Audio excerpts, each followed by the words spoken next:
এনেকৈ তুমি থাকি কৰি বিয়া কৰিছ ভাল কৰিছ অৱস্থা চাই ব্যৱস্থা পিছে ৰুমৰ দৰ্জাখন বন্ধ কৰি দিলে ভাল নহ'লে কোনোবা যাবলৈ আহি নকয় না হৰণ কৰি লৈ যাব জগিং বাৰু এইবোৰ বাদ দিয়া মাৰ ঘৰটো কেনে লাগিছে ঘৰটো ছাৰ বঢ়িয়া একদম ধুনীয়া ছাৰ মই ধুনীয়া কইনা যদি ফুৰিম ভালেই লাগিছে ধন্যবাদ টয়লেট এইবোৰ চব পৰিষ্কাৰ কৰি ৰখা পানীটো অলপ বাহিৰত আছে বাৰু মই তোমাক ফিল্টাৰ এটা কিনি দিম ছাৰ এই ঘৰটোৰ ভাড়া কিমান হ'ব সেইটো জানিব এইবোৰতো চিন্তা কৰিব নালাগে নহয় মই আছো ন চিন্তা কৰিবলৈ ভাৰ্গৱী ভাড়াঘৰৰ মালিকক অকণমান তেনেকুৱা যদি কিবা প্ৰব্লেম হয় মোক লগালগ ফোন কৰিবা আহি যাম মই তোমাৰ ওচৰলৈ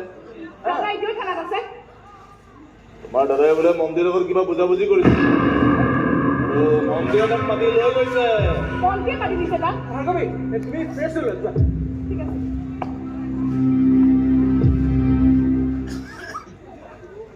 ছাৰ ককাই সঁচাকৈ মন্দিৰ ওচৰলৈ গৈছে নেকি কি হ'ল ভয় খাইছ